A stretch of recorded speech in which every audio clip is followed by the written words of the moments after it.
हम आपके लिए लाए हैं एक स्पेशल ऑफर एचसीएस प्रीलिम्स की टेस्ट सीरीज के लिए, मेंस की टेस्ट सीरीज के लिए, प्रीलिम्स प्लस मेंस की टेस्ट सीरीज के लिए। सिर्फ आप प्रीलिम्स की टेस्ट सीरीज है 499 रुपीज में ज्वाइन कर सकते हैं। साथ में आपको 1 साल का हरियाणा करंट अफेयर्स की ई बुक मिलेगी हिंदी मीडियम और इंग्लिश मीडियम में। उसी तरह से कि आप एचसीएस की प्रीलिम्स प्लस मेंस की टेस्ट सीरीज ज्वाइन कर सकते हैं सिर्फ 4,000 रुपये में। एचसीएस मेंस की टेस्ट सीरीज ज्वाइन कर सकते हैं सिर्फ 3,500 रुपये में। और अगर आप सिर्फ और सिर्फ प्रीलिम्स की ज्वाइन करना चाहते हैं तो वो एक लिमिटेड पीरियड के लिए 499 रुपीज में है। ये ऑफर दोबारा नहीं आएगा, इसलिए इस ऑफर का आप पूरा फायदा उठा सकते हैं। देखिए, मैं आपके साथ यहाँ पर 2 स्टूडेंट्स के आंसर्स जो है शेयर करूंगी, जिससे आपको आइडिया होगा कि स्टूडेंट्स किस प्रकार से लिख रहे हैं। इस स्टूडेंट ने तो बहुत ही अच्छा लिखा है। देखो, आपको क्वेश्चन क्या दिया गया था, right a short note on Buddhism. Okay, बहुत ही आसान सा एक ये क्वेश्चन लेकर मैं आपको एक्सप्लेन करूंगी कि एग्जैक्टली देखो, आपको ये शॉर्ट नोट में लिखने के लिए दिया गया है। 7.5 नंबर का ये क्वेश्चन है। इसमें बहुत सारे स्टूडेंट्स ने गौतम बुद्ध जो है क्षत्रिय थे, उनके पिता का नाम क्या था, उनकी माता का क्या नाम था, उनको क्या सपना आया, उन्होंने क्या देखा, वो सारी चीजें उन्होंने एक्सप्लेन की। लेकिन क्या आपको यहाँ पर गौतम बुद्ध के बारे में लिखने के लिए कहा गया था? आपको कहा गया था right a short note on Buddhism. और ये जो स्टूडेंट है, इसने बहुत बढ़िया एक तो प्रेजेंट किया, और साथ ही साथ जितने भी इंपॉर्टेंट पॉइंट्स हैं उनमें से भी इसने कुछ छोड़ा नहीं। आप ध्यान से देखिए। Okay, Buddhism was founded by Gautam Buddha, बिल्कुल सही है। Gautam was born in 563 BC in Lumbini in Sakya clan.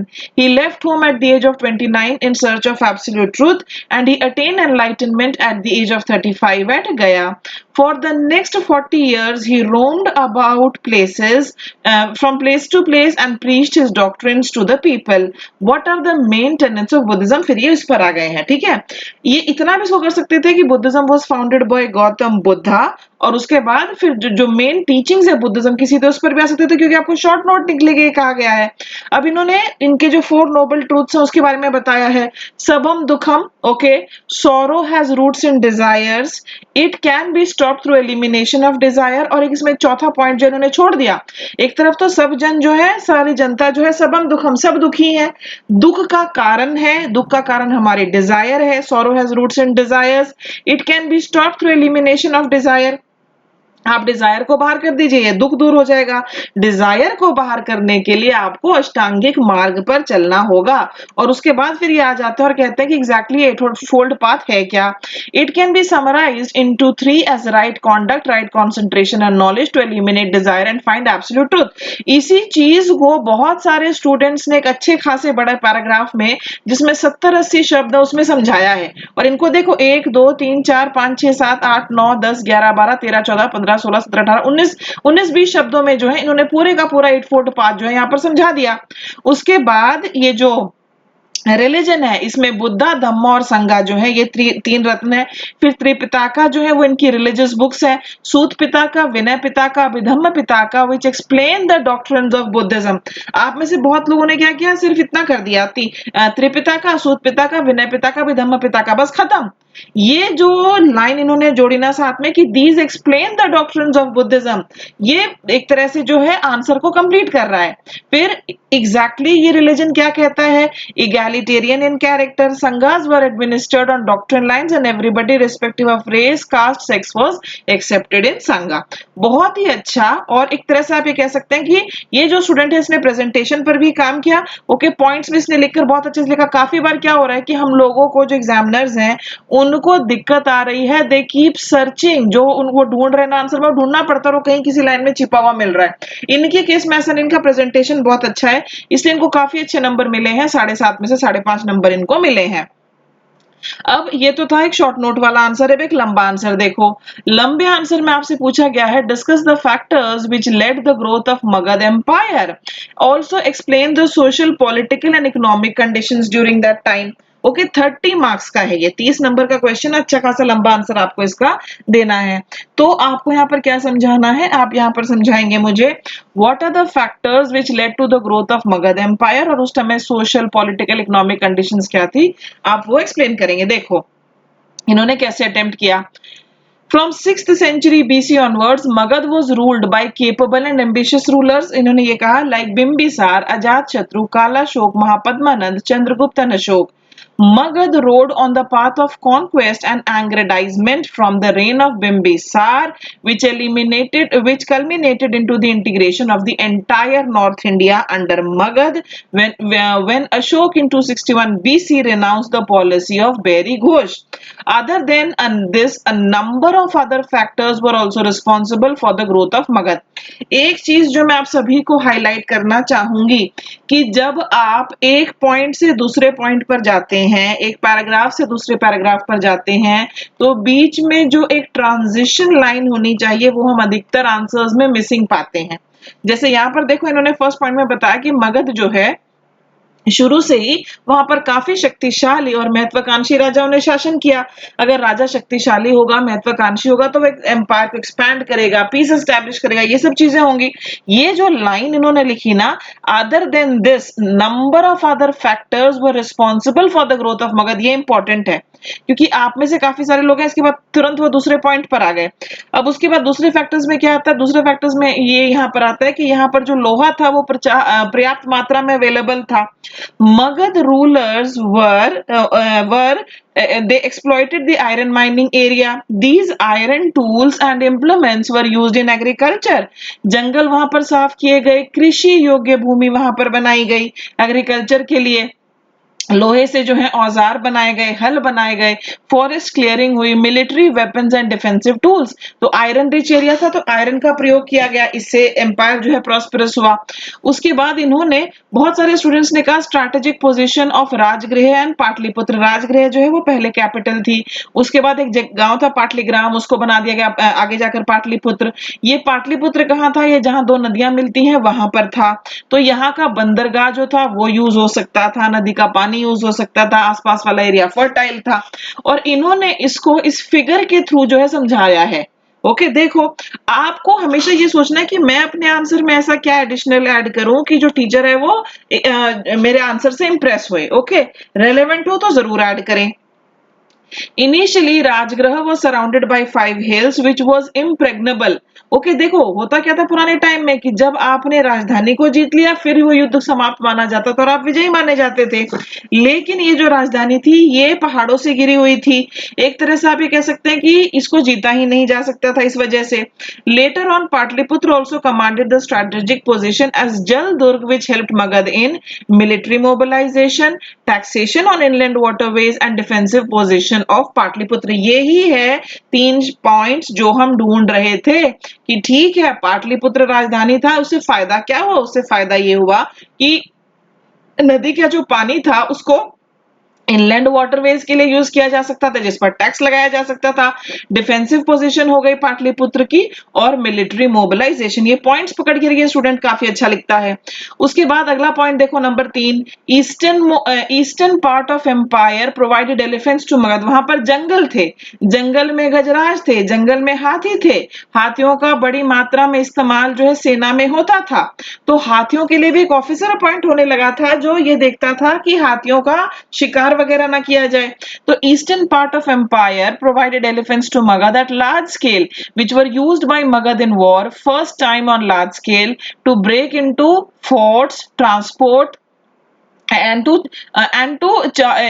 for infantry and other soldiers। उसके बाद आगे हम आ जाते हैं कि फॉरेस्ट क्लियरिंग की गई। Forest clearing and soil productivity enabled Magadha to harvest 2 to 3 crops per year. Fertile soil था, साल में 3-4 फसलें वो पैदा कर रहे थे। ओके, उसके बाद यहाँ पर है wet paddy cultivation enabled the state to collect surplus production, resulted in specialization of crafts and industries. Due to rise of Magad as an empire state and regional integration, its social, political and economic conditions were different from Vedic period and these were। हमने क्या पूछा? हमने मगध के rise के कारण पूछे और साथ में आपको ये पूछा कि जरा उसकी जो सोशल, पॉलिटिकल, इकोनॉमिक कंडीशन है उसको भी एक्सप्लेन करो। तो इन्होंने देखो ये ब्लेंडिंग लाइंस डाल के आगे एक्सप्लेन कर रहे हैं।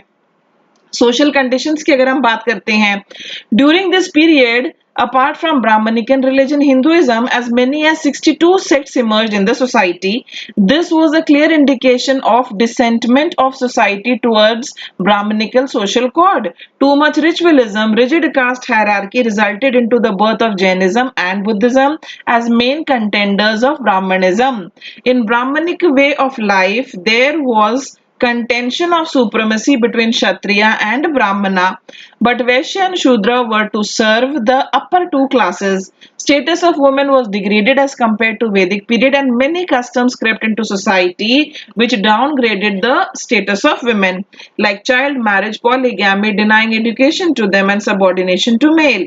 However, Buddhism tried to improve the conditions of downtrodden by opening its doors to them irrespective of any distinction. But all these transformations were the results of changing and evolving economic conditions of this period. Economic conditions की बात अगर करें, society in this period was agriculturist in nature.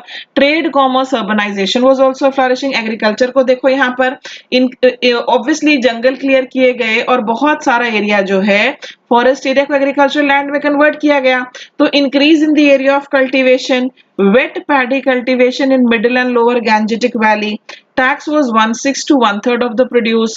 However, Manu suggested 1/6, and Arthashastra recommended 25% of produce.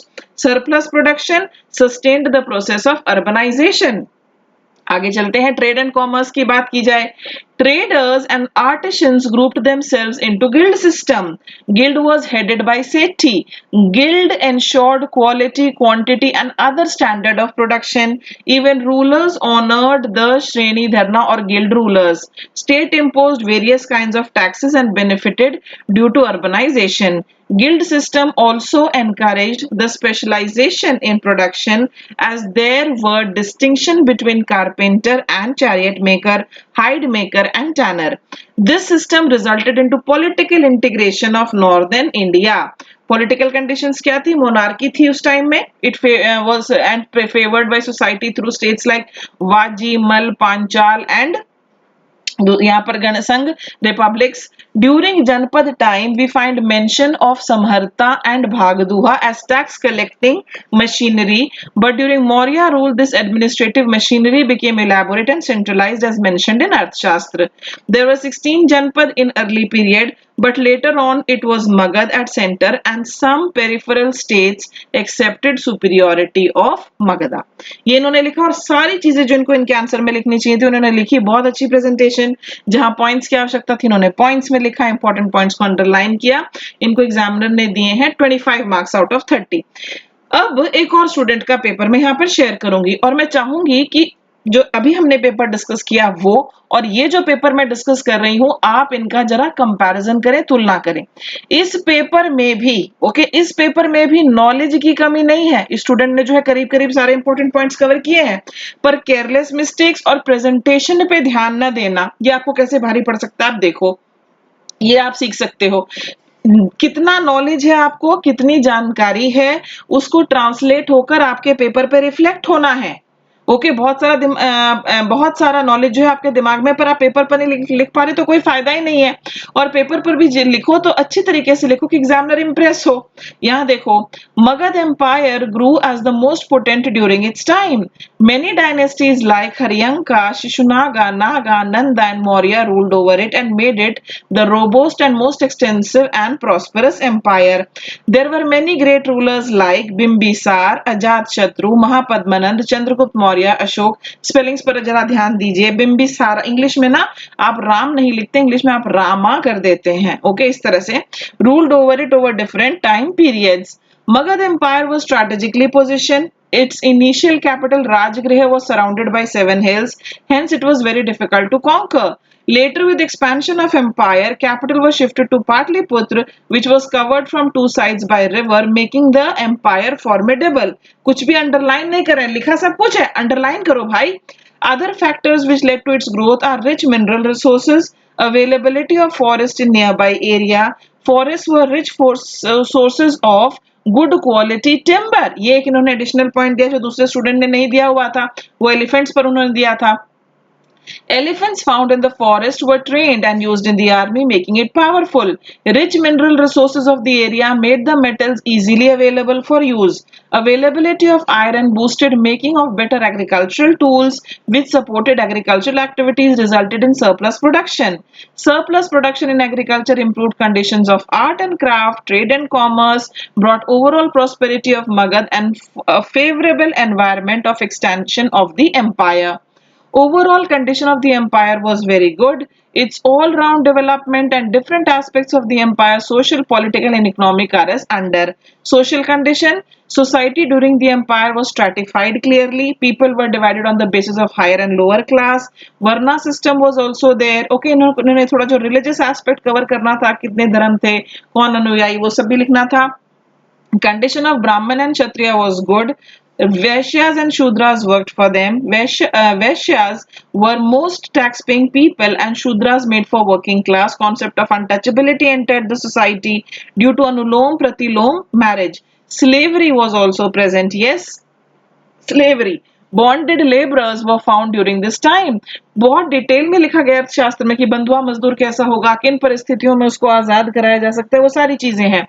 Was also fine. Condition of women was moderate. High class people and their women had all rights. People worshipped gods and goddesses during this time of 6th century. Buddhism and Jainism changed the percept of society and their thinking towards salvation. Overall society was prosperous.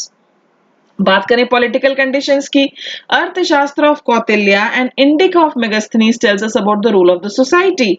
Politics along with other aspects, अर्थशास्त्र deliberates upon the relationship of king with its subject and administration. Mauryan empire remained centralized in nature and in direct ruled areas. However, we also find mention of 6 committees, each having 5 to 6 people controlling various departments. Kingship was hereditary in nature, but only able heirs were able to maintain it. Most of the times during early times of Magad, king was killed by some powerful heir or commander and claimed the empire. Mauryan Empire was the most extensive of whole Magad period. It was due to strict policy of its rulers. Okay, सब divisions भी अगर ये explain कर देते हैं empire की, काफी बेहतर हो जाता. इकोनॉमिक कंडीशंस पर आते हैं. Economy of Magadha was always favourable for expansion of empire. Presence of river deltas, rich sources of mineral, better conditions of transportation, ये रिपीट हो रहा है. Using river navigation and its contacts with for region including foreign countries made its trade bloom. Agriculture was surplus, so tax was also collected in good amount. Tax was collected at 1/6 of the produce. Okay, 1/6 of the produce. यहाँ पर है income, it was called bhaga. Gifts were also received by royal members. Bali was made voluntary. Trade relation with foreign countries was in demand and fetched good money. इन्होंने tax structure क्या था वो नहीं explain किया. Overall, Magad was one of the most prosperous empire which slowly overtook all जनपद and महाजनपद. इनको 22 marks मिले हैं. नॉलेज वाइज प्रॉब्लम नहीं थी, लेकिन एग्जामिनर ने यहाँ पर कमेंट दिया है वर्क टू प्रेजेंट बेटर. ठीक है, तो ये एक शॉर्ट नोट और एक लॉन्ग आंसर मुझे आपके साथ डिस्कस करना था, जिससे कि आपको आइडिया हो बाकी स्टूडेंट्स किस प्रकार से लिख रहे हैं. लिखने की प्रैक्टिस जरूर करो, जहां हो सके पॉइंट्स में, जहां हो सके अंडरलाइन करें, अच्छी तरीके से हाईलाइट करें. तो अगले वीडियो में फिर आपसे मुलाकात होगी. Till then bye bye, take care.